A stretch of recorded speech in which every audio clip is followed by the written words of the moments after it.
आणि यानंतर आपण घेणार आहोत महत्त्वाच्या 50 घडामोडींचा महाफास्ट आढावा।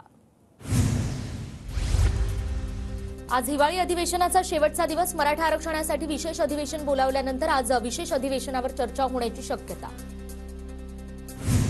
राज्य मागासवर्ग आयोग महिनाभरात अहवाल सादर करणार। फेब्रुवारीमध्ये मराठा आरक्षणासाठी विशेष अधिवेशन बोलावणार। 26 ते 29 फेब्रुवारी दरम्यान अधिवेशन। मुख्यमंत्री एकनाथ शिंदे यांची विधानसभेत घोषणा। ज्यांच्या कुणबी नोंदी सापडतील त्यांच्या रक्ताच्या नातलगांना सर्टिफिकेट, कुणाला सर्टिफिकेट दिलं जाणार याबाबत मुख्यमंत्र्यांकडून भूमिका स्पष्ट। तर कायदा करून खुल्या मराठ्यांना आरक्षण देणार, मुख्यमंत्री शिंदेंचं आश्वासन।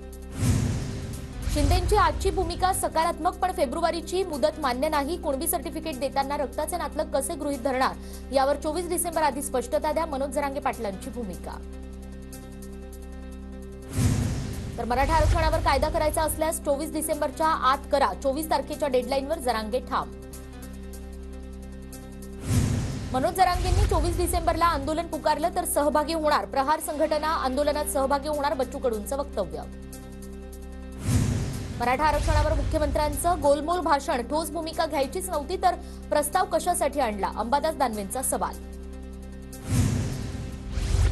फेब्रुवारीमध्ये आचारसंहिता लागल्यास आरक्षणाचा मुद्दा रेंगाळणार। शिंदेंच्या निवेदनावरून सर्वांचीच निराशा। आरक्षणासाठी केंद्र सरकारची मदत आवश्यक।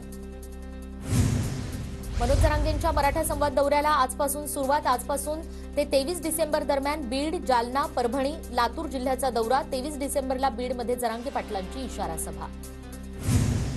मराठा आरक्षणावर मी ठाम, 23 तारखेला आंदोलनाची पुढची दिशा जाहीर करणार, मनोज जरांगे पाटलांचा इशारा। राज्य मागासवर्ग आयोगाचा अहवाल महिनाभरात मागवणार, विधानसभेत मुख्यमंत्री शिंदेंची माहिती। शिवसेना आमदार अपात्रते प्रकरणी आज अंतिम सुनावणी। शिंदे गटाच्या वकिलांचा अंतिम युक्तिवाद सुरू।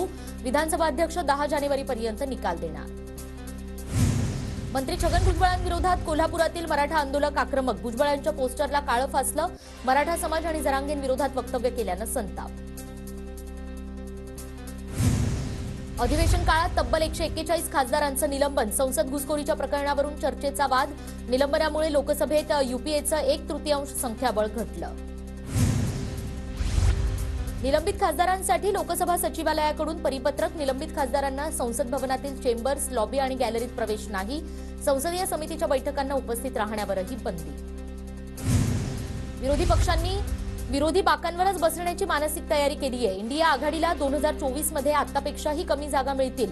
भाजपच्या संसदीय मंडळाच्या बैठकीत पंतप्रधान मोदींचा विरोधकांवर हल्लाबोल। इंडिया आघाडीच्या बैठकीत खासदार निलंबन आणि ईव्हीएमवर चर्चा। सूत्रांची माहिती, बैठकीमध्ये खासदारांच्या निलंबनाचा निषेध। सूत्रांची माहिती, काँग्रेसचे अध्यक्ष मल्लिकार्जुन खरगे असणार इंडिया आघाडीचे समन्वयक। नवी दिल्लीमध्ये झालेल्या इंडिया आघाडीच्या बैठकीत खरगेंना समन्वयक करण्याचा निर्णय।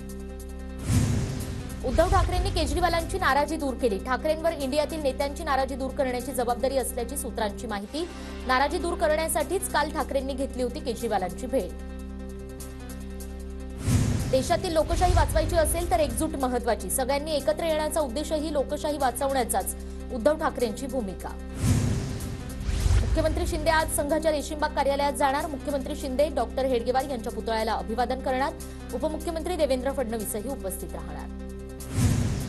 कोरोना भत्त्यापासून एसटी कर्मचारी वंचित। कोरोना काळात काम करणाऱ्या कर्मचाऱ्यांना प्रतिदिन 300 रुपये कोरोना भत्ता देण्याबाबत दुर्लक्ष।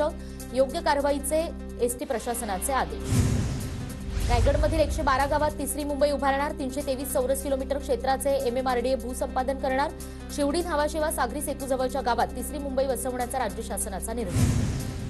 मुंबईतील हवेची गुणवत्ता खालावली। वांद्रे कुर्ला संकुलात वाईट हवेची नोंद। हवेचा निर्देशांक 137 वर। धुक्यामुळे हवेच्या गुणवत्तेवर परिणाम होणार, हवामान विभागाची माहिती। पिचकारी बहादर रेल्वेच्या रडारवर 5 लाखांचा दंड वसूल। 8 महिन्यात 1150 जणांवर कारवाई। अस्वच्छता पसरवणाऱ्यांवर रेल्वे विभागाकडून कारवाई। ठाण्यामध्ये मंगळवारी आढळला कोरोनाचा रुग्ण। रुग्णावर महापालिकेच्या छत्रपती शिवाजी महाराज रुग्णालयामध्ये उपचार सुरू। पुण्याच्या दगडूशेठ गणपती मंदिरात श्रीराम अक्षता कलशाचं पूजन। ट्रस्टच्या विश्वस्तांकडून डोक्यावर कलश घेऊन विधिवत पूजन। पुण्यामध्ये महाविकास आघाडीकडून 27 डिसेंबरला शेतकरी आक्रोश मोर्चाचं आयोजन। केंद्र सरकारच्या शेतकरी विरोधी धोरणांचा निषेध करणार। मोर्चाचं नेतृत्व सुप्रिया सुळे आणि अमोल कोल्हेंकडे। गुगलवरून माहिती घेऊन घरफोडी करणाऱ्या चोरट्याला तेलंगणातून अटक. येरवडा पोलिसांची मोठी कारवाई. आरोपीकडून घरफोडीचं साहित्य जप्त. पिंपरी चिंचवडमध्ये कोरियन ब्लॉगरसोबत गैरवर्तन करणाऱ्या तरुणाला पोलिसांकडून अटक. व्हिडिओ काढताना कोरियन तरुणीसोबत गैरवर्तन. भरत हुसनाळे नामक तरुणाला अटक.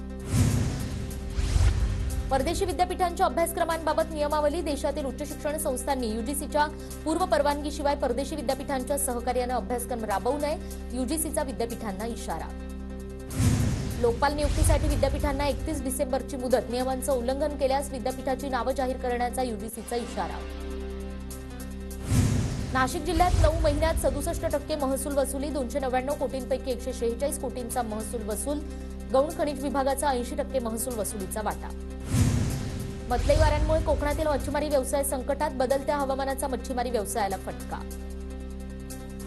शनी शिंगणापूर संस्थांचं विशेष ऑडिट होणार. सचिव दर्जाच्या अधिकाऱ्याची नेमणूक करून संस्थानातील भ्रष्टाचाराची चौकशी होणार. उपमुख्यमंत्री देवेंद्र फडणवीस यांचं विधान परिषदेत आश्वासन. नरेंद्र दाभोळकर हत्येप्रकरणी 2 साक्षीदारांची नावं न्यायालयात सादर. न्यायालयाकडून साक्षीदारांना हजर राहण्याबाबत समन्स. अमरावतीमध्ये अंगणात बसलेल्या कुटुंबियांना कारनं चिरडलं. 3घांचा मृत्यू. अमरावतीच्या दर्यापूरमधील नाचोना गावातील धक्कादायक घटना. पूर्ववैमनस्यातून कृत्य केल्याची माहिती. गोंदिया जिल्ह्यातील नवेगाव नागझिरा व्याघ्र प्रकल्पात 3 नवीन वाघ सोडण्यात येणार. वन विभागाची माहिती. एसटी बस स्थानकांचा एमआयडीसीकडून होणार कायापालट. 600 कोटींचा सामंजस्य करार. मुख्यमंत्री शिंदे आणि उपमुख्यमंत्री फडणवीसांच्या उपस्थितीत सामंजस्य करार. विदर्भातील नागपूर, यवतमाळ आणि गोंदियात पारा घसरला. तापमान 9 अंशांपर्यंत घसरलं. आठवड्यात राज्यात थंडी वाढण्याची हवामान विभागाची शक्यता. परभणीमध्ये पारा 11 अंशांपर्यंत घसरला. थंडीपासून बचावासाठी ठिकठिकाणी नागरिक शेकोट्यांचा आधार घेताना दिसतात. नाशिकच्या कळवण, सटाणा, सुरगाणा या आदिवासी पाड्यांवर डोंगऱ्या देव उत्सवाला सुरुवात. पावरीच्या तालावर खुंटाभोवती फेर धरण्याची आदिवासींची परंपरा. तर रात्री विविध सोंग घेऊन मनोरंजनाची ही प्रथा. राज्यात बिअरच्या विक्रीत 12% वाढ. शासनाला विक्रीच्या उत्पादन शुल्कापोटी 2034 कोटींचा महसूल प्राप्त. राज्य उत्पादन शुल्क मंत्री शंभूराज देसाई यांची अधिवेशनात माहिती. वर्षभरात इंडिगोच्या विमानानं 10 कोटी प्रवाशांचं उड्डाण. विमानानं प्रवास करणाऱ्या भारतीयांच्या संख्येत वाढ. इंडिगो जागतिक पातळीवर पहिल्या 10 कंपनीत.